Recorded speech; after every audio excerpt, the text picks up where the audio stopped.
안녕하세요, 정마담입니다.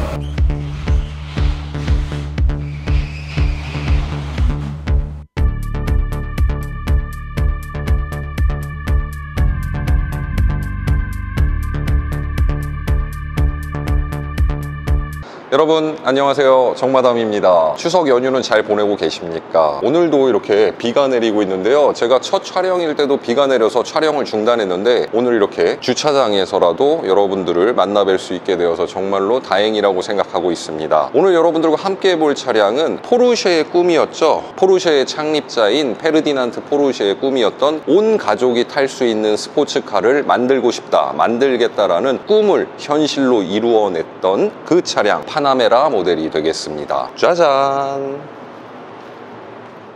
4 doors, 4 seats. Does this theme seem familiar? Well, fortunately, we have no experience in the construction of heavy sedans, and that's why our approach is different. Our approach is innovation rather than following, luxury without sedateness.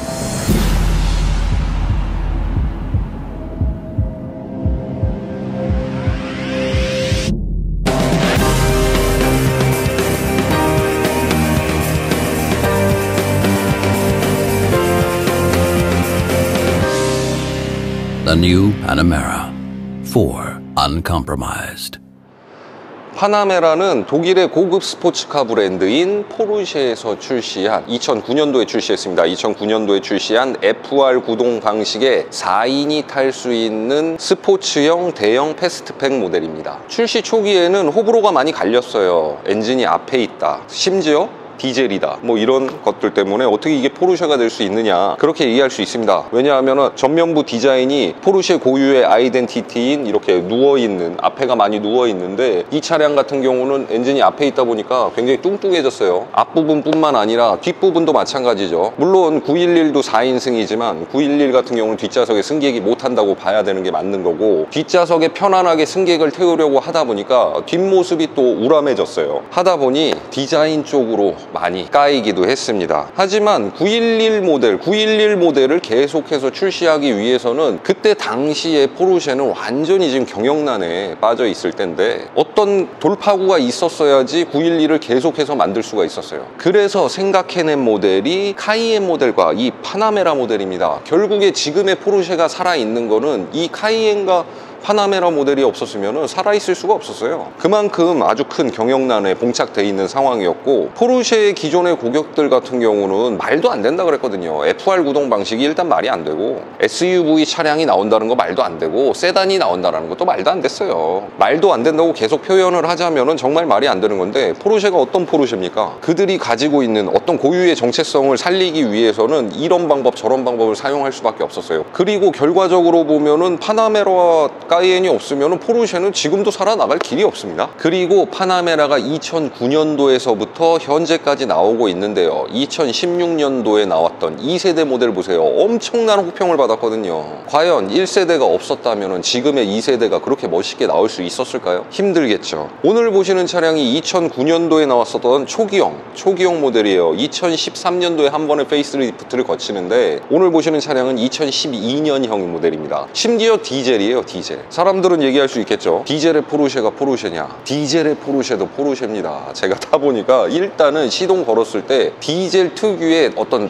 딸딸거리는 소리도 안 나고요. 실내에 앉아 있을 때 그 정숙성이 이루 말할 수가 없어요. 제가 디젤 차들 많이 타봤지만 역시 디젤이구나 이렇게 느끼는 부분들을 정말 어마어마하게 감소시켰다, 이렇게 얘기할 수 있을 것 같아요. 그만큼 잘 만든 아주 멋진 차입니다. 그리고 이 차량은 디젤 포르쉐도 디젤이 맞습니다. 연비 뛰어나죠. 제가 지금 타보니까 한 연비가 11km 정도 나오는 것 같아요. 12km면은 엄청난 거죠. 10만원 기름 넣고 1000km 넘게 타요. 10만원 기름 넣고 1000km를 넘게 탈 수 있는 포르쉐, 정말 구미가 땡기지 않습니까, 여러분?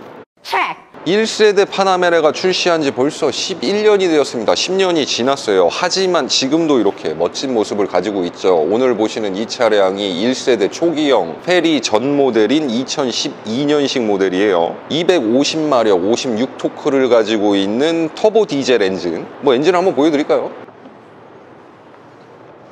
자, 여기 나와 있네요. 3.0 V6 터보 디젤 인젝션. 엔진도 굉장히 재밌어요. 지금까지 나왔던 엔진과는 다르죠. 포르쉐 이 엔진은 이런 식으로 되어 있는 엔진이에요. 미션 방식도 디젤 엔진은 8단 팁트로닉 S가 들어갔어요. 뭐 가장 좋은 거는 뭐 연비가 좋다, 그리고 내구성, 이런 것들, 그런 것들이 재밌죠. 팁트로닉이 뭐냐면은 일반적으로 이제 뭐 예전에 이제 스포츠카들 보면은 핸들에서 기어를 바꿀 수 있는 그걸 가지고 팁트로닉이라고 하는데, 실제로 운전하면은 그냥 뒤에다가 놓고 그냥 뭐 다니는, 일부러 뭐 이렇게 팁트로닉, 이거는 뭐 달릴 때 외에는 굳이 쓸 일은 없습니다. 저도 지금까지 뭐 팁트로닉 모델은 911 모델도 타봤고, 예전에 뭐 포르쉐 박스터 모델도 타봤지만 이 팁트로닉은 잘 쓸 일은 없더라고요. 저는 뭐 이렇게 달리는 거 별로 좋아하지 않아서. 하여튼 굉장히 잘생긴 그런 엔진을 가지고 있고요.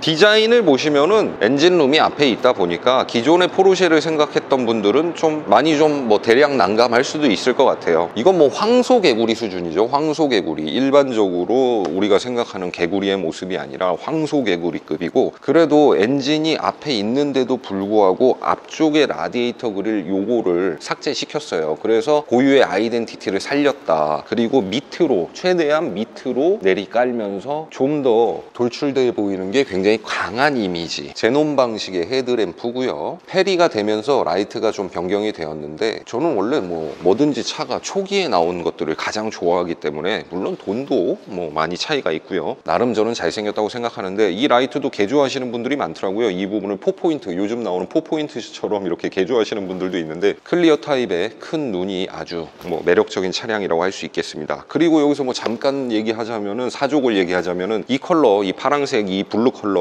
디젤의 메인 컬러예요. 그나마 이제 포르쉐 모델 중에서 디젤이다 보니까 포르쉐 치고 좀 느리다, 뭐 재미없다라고 생각할 수 있는데, 그런 부분을 이렇게 튀는 컬러, 이렇게 멋진 컬러가 좀 잡아준다? 이렇게 얘기할 수 있을 것 같아요. 달릴 때도 이 파란색을 보면은 굉장히 잘 나갈 것 같다는 그런 생각도 들어요. 이 부분이 데일라이트, 이런 식으로 데일라이트가 들어오고요. 그리고 그 위에가 방향지시등이 들어가 있습니다. 휠 사이즈는 19인치고요. 그리고 255, 45에 19 타이어가 장착이 되어 있는데, 245가 원래 원스펙인 걸로 알고 있는데, 이 차량은 지금 현재 한 치수 큰 사이즈. 휀다에 보시면은 에어덕트가 있고요. 에어덕트 위에 사이드 마커가 준비가 되어 있고요. 사이드 미러 보시면 사이드 미러가 이렇게 포르쉐 고유의 아이덴티티, 911의 아이덴티티, 뭐라고 해야 되나, 문짝, 문, 도어에 같이 심어져 있는, 약간 좀 위로 접히는 방식. 스마트는 아닙니다. 스마트는 아니고 키로 열고 닫고를 해야 되는데, 이렇게 다 잡아 올리는 방식이죠. 이거는 뭐 포르쉐의 모든 차가 가지고 있는, 이거는 뭐 제가 99년도인가 하여튼 그랬는데, 그때 당시에 오픈하는 방식과 지금의 오픈하는 방식 아직까지도 변하지 않는, 정말 진짜 이걸 뭐라 그래야 돼? 고집이라 그래야 돼? 뭐라 그래야 돼? 이거는 항상 문 열 때마다 좀 약간 지루해요. 지겹다? 뭐 이렇게 할 수 있을 정도로 이건 굉장히 오래된 방식의 손잡이고요. 썬루프가 준비가 되어 있지만, 썬루프는 차체에 비해서 이제 크다라고 생각을 할 수 있을 정도의 사이즈는 아니에요. 캐릭터 라인 타고 들어오면은 이렇게 뒤에 휀다가 굉장히 와일드해요. 이런 데서 이제 또 911의 어떤 느낌을 살리기 위해서 이렇게 가지만, 그러니까 여기는 살렸는데 여기는 버렸다? 이렇게 얘기해야 될 것 같아요. 왜냐하면은 911 같은 경우 이렇게 떨어지는 방식이지만, 970 모델은 이렇게 굴곡이 져서 떨어져요. 이게 좀 안타깝다라고 할 수 있는데, 뒷좌석에 헤드룸을 만들기 위해서는, 공간을 확보하기 위해서는 이렇게까지 할 수밖에 없었어요. 하지만 2세대 파나메라에서는 진짜 911처럼 이렇게 정말 이렇게 걸리는 거 없이 뽑아냈죠. 그러니까 1세대가 있었기 때문에 2세대가 있는 거라니까. 그래서 여기 부분에선 조금 안타깝지만, 그래도 이 와일드한 디펜더에서 911의 포르쉐의 느낌을 살려낸 게 특징입니다. 딱 여기 굴곡만 아니라면 진짜 911이라고 해도 정말 과언이 아닐 정도로 굉장히 정말 미러한 라인을 가지고 있습니다. 이게 포르쉐라서 그러지, 일반적인 자동차에서 이런 라인이면 사람들은 아마 박수 쳤을걸요? 기가 막히다고. 포르쉐다 보니까 그런 부분에 대해서 질타를 많이 받는 것 뿐입니다.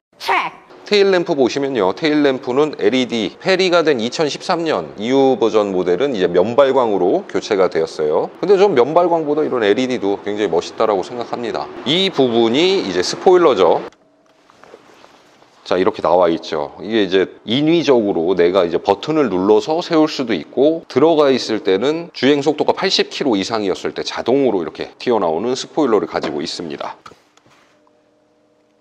뒷 범퍼, 이 뒷범퍼도 엄청나게 크잖아요. 이래서 더 웅장해 보이는 느낌이고, 후방 감지 센서가 장착이 되어 있고요. 이 차량이 디젤이냐 가솔린 모델이냐 확인할 수 있는 부분은 이 팁 부분이죠. 이 팁 부분, 팁이 원형으로 이렇게 두 발로 나와 있는 것들은 가솔린 모델이고, 이렇게 네모나게 한 발로 나와 있는 거는 디젤 모델입니다. 파나메라의 아주 유용한 부분이죠. 이렇게 뭐랄까, 가족끼리 사용할 수 있는 그런 차를 만들 수 있다라는. 트렁크 공간 굉장히 좋죠. 이 트렁크 공간도 나쁘지 않은데, 뿐만 아니라 뭐가 좋냐면은 뒷좌석이 폴딩이 돼요. 이따 실내를 보시면 아시겠지만 실내가 독립 공간이거든요. 5도어의 4인승이에요. 가운데 부분이 나눠져 있죠. 그 부분이 있는데도 불구하고 뒷좌석을 폴딩할 수 있다는 그런 장점이 있습니다. 그래서 지금 이렇게 딱 보시면 이렇게 커 보이지 않는, 근데 저한테는 커요. 이만한 공간을 확보하고 있으면서 폴딩하는 순간에 더 엄청난 사이즈, 용량이 트렁크로 변신한다는 거. 정갈하게 만들어 놨어요. 트렁크 공간을 이렇게 양쪽에는 망을 둬서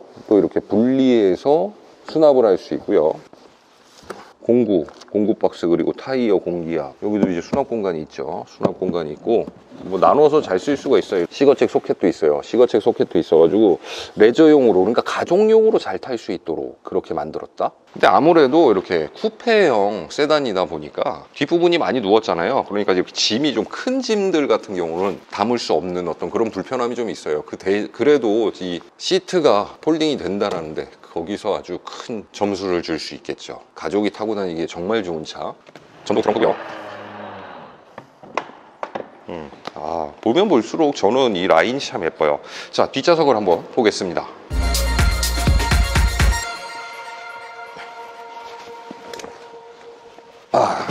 자, 헤드룸 보십시오. 헤드룸 이렇게 넉넉해요, 공간이. 그러니까 이거를 확보하기 위해서 약간 좀 윗부분을 미끈하게 빼질 못한 거예요. 하지만 이 뒷좌석 승객을 위해서 아주 큰 배려를 한 거고요. 보시면 아시겠지만 전좌석이 버킷시트 느낌이에요. 버킷시트, 완벽한 버킷시트라고 할 수는 없지만 버킷시트 느낌을 줬고요. 고급 차량이라는 걸 느끼게 해주는 게 뒷좌석 송풍구가 가운데에도 있고, 이렇게 B필러 요 부분에도 에어컨 송풍구가 있어요. 송풍구가 있지만 여기서도 또 크롬으로 이렇게 이런 장식을 둬서 훨씬 더 또 고급스럽게 했다라는 게 특징이고요. 히팅 시트 준비되어 있고요.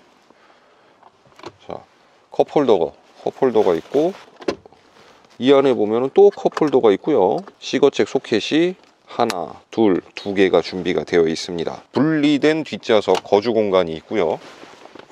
앞 시트만 앞으로 좀 당기게 되면은 의전용 차량으로도 손색이 없을 것 같아요. 굉장히 좋죠. 길쭉하고 넓고, 앞 시트를 움직이게 한다라는 버튼이라든가, 그리고 통풍 시트 이런 것들만 있으면은 이 포르쉐가 4인이 탈 수 있는, 4인이 뭡니까? 가족용이잖아요. 가족이 편하게 탈 수 있는. 그래서 이 차량을 많은 분들이 말씀하시는데 아빠들의 로망이라 그러잖아요. 아빠들의 꿈이라는 차인데, 정말로 이 가족용으로 이렇게 멋있게 멋을 내면서 탈 수 있는 차들은 아마 거의 없을 거예요. 역시 포르쉐는 포르쉐다.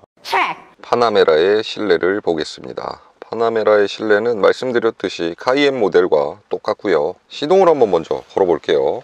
포르쉐의 킥박스는 왼쪽에 있죠. 예전부터 이 르망 레이스에서 다져진 빠르게 탑승을 해서 시동을 거는, 왜냐하면 예전에는 차 안에서 시동을 걸고 출발하는 방식이 아니었어요. 그래서 차 밖에서 있다가 경적 소리가 나면은 차에 들어와서 빨리 시동을 걸고 출발을 했어야 되기 때문에 다른 차와 다르게 왼쪽 부분에 이렇게 킥박스가 존재합니다. 자, 1단이 온이고요. 온 됐고, 브레이크를 밟고 시동을 거는 방식입니다. 자, 왼쪽부터 보시면은 왼쪽에도 다를 건 없습니다. 다른 차량들과 다를 거 없이 메모리 시트 존재하고요. 그리고 그 밑에 윈도우 스위치가 있고, 아래쪽에 도어 포켓이 존재하는데 이렇게 쓰임새 좋게 이렇게 열어서 물건을 꺼내고 다시 닫을 수 있는. 자, 왼쪽을 보시면은 킥박스와 라이트가 있고요. 그리고 계기판은 911과 똑같이 59의 게이지입니다. 가운데 이제 RPM과 하단부에 속도계가 나와 있어서 굉장히 보기가 좋고요. 자, 스티어링 부분 보시면은 3스포크고요. 왼쪽에 오디오 관련, 그리고 오른쪽에 트립 컴퓨터를 만질 수 있는 이 버튼으로 트립을 조절할 수가 있습니다. 자, 안쪽에 그리고 바깥쪽에 패들 시프트, 플러스 안쪽에 마이너스, 플러스 마이너스, 이런 식으로. 센터 페시아 보시면은 양쪽에 송풍구가 존재하고 가운데에 디스플레이, 그리고 그 밑에 오디오 조작 패널이 있습니다. 하단부로 내려오면은 이렇게 대각선으로 이렇게 쫙 내려와 있는 게 멋있어요. 상단부에 에어컨 버튼이 길게 내려와 있죠. 통풍은 없는 방식이고 히팅까지만 있어요. 그리고 스포츠 버튼이 있고 ESC 버튼이 있습니다. 오른쪽에는 ISG, 아이들의 스탑앤고, 그리고 스포일러를 강제로 조절할 수 있는 버튼이 있고요. 포르쉐의 컵홀더는 여러분들이 아시다시피 이런 식으로 내려서 누르면은 튀어나오는 방식이에요. 이렇게. 이 상태에서 이렇게 여기만 닫을 수도 있어요. 암레스트 부분에 이렇게 컵홀더가 하나 더 준비가 되어 있고요. 큰 수납 공간은 아니지만 약간의 수납 공간이 있고, 옥스 그리고 시거잭 소켓이 준비가 되어 있습니다. 하단부와 일체감을 주는, 그리고 PDC 버튼, 선루프 버튼, 조명. 굉장히 단조로워 보이는데 굉장히 또 멋있어요. 정말로 아직까지 가격 방어가 굉장히 훌륭하게 되는 이유는 단 한 가지, 멋있다. Golf with your friends? Take the sports car. Shopping with your family? Take the sports car. Business meeting with your client? Take the sports car. Just for the fun of it? Take the sedan. The Porsche Panamera. Take the lead. 짜잔, 지금부터 포르쉐 파나메라 3.0 디젤 모델의 시승을 나가볼 건데요. 가장 기대되는 순간이죠. 엔진 스타트. 일단 가장 먼저 말씀드릴 수 있는 건 전혀 디젤이라는 거 진짜 모르겠어요. 실내에서도 그렇고 엔진음에서도 그렇고. 아이들은 스탑앤고가 장착이 되었습니다. ISG라고 하는데 장착이 되어 있어서 이렇게 정차 중에는 시동이 꺼지고, 브레이크에서 발을 떼면은 시동이 다시 걸리고요. 엔진 미션 마운트는 교체를 해야 될 것 같아요. 지금 현재 제가 봤을 때는 이건 100% 교체를 해야 될 것 같습니다. 시동을 맨 처음에 걸었을 때 좀 많이 느껴지고, 좀 주행을 하니까 잦아들긴 해서 운행하는데 지장은 없지만 교체를 해야 될 것 같아요. 여러분들이 혹시 잘 아는 정비소라든가 이 포르쉐 이 파나메라 에 대해서 어떤 조예가 깊은 업소가 있다라면은 소개를 좀 부탁드릴게요. 제가 지난번에 만들었던 정비여지도 컨텐츠도 계속 이어가고 싶은 생각이 있는데 이렇게 섭외가 쉽지가 않아요. 정비소에서 제가 뭐 이렇게 카메라 들고 있고 막 그러면은 신경 쓰이고 해서 이렇게 좋아하지는 않으실 것 같아가지고, 가장 중요한 거는 역시 정비력이고, 정비가 제일 잘 돼야 되고, 그에 또 기반한 어떤 가성비적인 어떤 수리 비용이 이제 여러분들이 제일 중요하다고 생각하시는 부분 중에 하나잖아요. 이런 부분도 굉장히 좋은 업체가 있다라면은 여러분들이 소개를 해주시면은 제가 가서 촬영도 하고 정비도 하고 해서 여러분들에게 소개를 해드릴 수 있도록 하겠습니다. 저 정비여지도 콘텐츠 너무 하고 싶거든요. 자, 지금부터 본격적으로 주행을 한번 해볼 건데요. 오늘도 북악스카이웨이에 나왔습니다. 자, 북악스카이웨이가 아무래도 나름 코너가 좀 있고 하다 보니까 뭐 가속감은 뭐 역시 뭐 포르쉐죠. 디젤이라고 해도 토크가 워낙 훌륭하기 때문에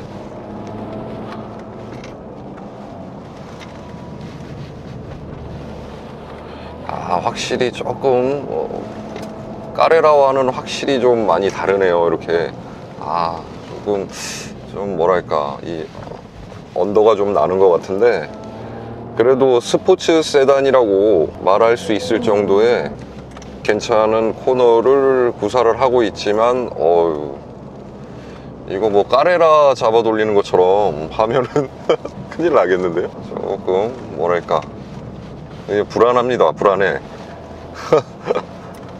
스포츠 세단이라고 해서 한번 코너를 한번 공략을 해보고 있습니다. 지금 뭐 가속감은 뭐 훌륭합니다. 가속감 훌륭하고요. 가장 뭐 역시 마음에 드는 거는 이 디젤이라고 느낄 수 없는 이런 진동 소음, 이런 것들이 아무래도 가장 큰 점수를 줄 수 있을 것 같아요. 역시 포르쉐는 포르쉐다.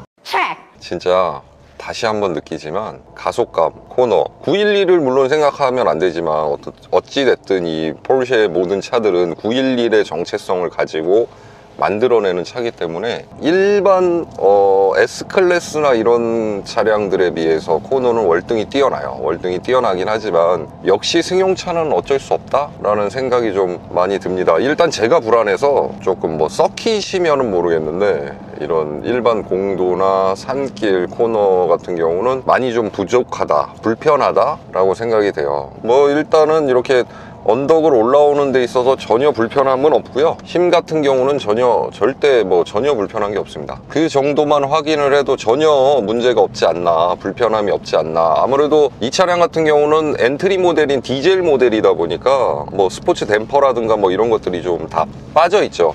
빠져 있어서 기본적인 세팅으로만 달리는 차량이거든요. 그러면서 좀 재미도 느낄 수 있다. 하지만 이런 코너를 들어갈 때는 솔직하게 타는 차는 아닌 것 같아요. 제가 코너를 좋아하는 것도 아니고 저는 포르쉐의 감성도 느끼면서 경제성도 있었으면 좋겠고 하다 보니까 디젤 모델을 한번 타보고 싶었어요. 포르쉐의 디젤. 까이엔도 있었지만 그래도 파나메라를 한번 타보고 싶다라는 그런 생각이 들어서 어찌됐든 희소성이 있는 차량이에요. 이 차 같은 경우는 포르쉐 디젤 모델이 그렇게 많은 판매고를 올리진 않았거든요. 그래서 희소성도 있고 나중에 또 제가 이제 재판매를 했을 때도 많은 분들이 포르쉐의 감성을 원하지만 어떤 이런 데일리카로 타고 다니기에 부담스러움이 있잖아요. 그런 것들을 말끔하게 해소해준 파나메라 디젤. 자, 지금까지 저와 함께 1세대 초기형 파나메라 970 디젤 모델을 만나봤습니다. 후기형 모델, 그러니까 페리덴 모델은 디젤이 250마력에서 300마력으로 올라가요. 300마력, 66토크를 가진 괴물로 또 변하게 되는데 제가 구입하고 싶었던 모델이 이렇게 후기형의 에디션 모델이에요. 포르쉐는 이렇게 끝물에 모든 것들을 집어넣어서 GTS라든가 이렇게 에디션이라든가 이런 모델을 출시하는데 제가 매물을 확인했는데 사람들이 에디션 모델을 안 내놓더라고요. 다음에 제가 생각했던 게 이 컬러죠. 이 컬러, 디젤의 메인 컬러인 이 블루 컬러인데 이 블루 컬러를 가지고 오다 보니까 에디션은 포기하더라도 전기형 모델을 가지고 왔습니다. 하지만 제가 타고 다니는 데는 전혀 문제 없어요. 출력이라든가 가장 마음에 드는 거는 역시 연비가 너무너무 좋아서 G바겐을 포기하고 파나메라를 선택하길 아직은 모르겠습니다. 다음 영상은 이제 제가 G바겐을 리뷰할 생각인데 리뷰를 하면서 또 한번 느껴봐야겠죠. 사족이 길었는데 일단은 저는 여러분들이 압도적으로 파나메라를 사라고 얘기를 많이 하셨어요. 투표 결과 G바겐이 50표 정도 나왔고 파나메라가 지금 100표 정도 나왔는데 그런 데는 다 이유가 있었던 것 같아요. 정말 부족한 부분이 없어요. 출력적인 부분, 이거는 너무 상대적인 거라서 달리고 돌리고 하는 것들을 좋아할 때는 물론 가솔린 모델의 4.8S 같은 거 좋겠지만 저같이 실용적으로 부모님도 한 번씩 모시고 하려면은 이 차량 선택을 아주 잘했다라는 생각 듭니다. 아직까지는 말이죠. 아직까지는 선택에 불만은 없습니다. 앞으로 이 차량에 대해서 메인터넌스 비용이라든가 제가 지금 작업을 하려고 하는 것들이 있거든요. 그런 것들 할 때마다 여러분들한테 한번 보여드릴게요. 이 차량, 그러니까 포르쉐 파나메라를 구입했을 때 기본적으로 메인터넌스 비용이 어느 정도 소요가 되는지 여러분들이랑 한번 같이 다니면서 또 공부를 하면 좋을 것 같아요. 제 채널이 또 가장 많이 보는 연령대가 35세에서 45세인데 그러니까 아빠들이 가장 많이 본다라는 거죠. 이 차량 아빠들의 로망, 아빠들의 꿈이라고 하는 4도어 패밀리 세단이라고 봤을 때 최고죠. 그래서 굉장히 관심도 많을 것 같아요. 하지만 메인터넌스 비용에 대한 어떤 두려움, 그런 것들 때문에 선택을 못 하시는 분들이 많을 건데 제가 정말로 메인터넌스 비용이 많이 드는지, 이 차량이 정말 실용적으로 쓸모가 있는지 없는지 앞으로 타고 다니면서 꾸준하게 여러분들에게 선보이도록 하겠습니다. 자, 오늘은 여기까지입니다. 여러분들 추석 잘 보내시고 2부로 나눠져서 영상이 좀 약간 짬뽕된 게 있는데 여러분들 좀 감안해서 봐주시고요. 오늘도 제 영상 즐겁고 재미있고 유익한 시간이었다면 좋아요와 구독, 알림 설정 부탁드리겠습니다. 고맙습니다.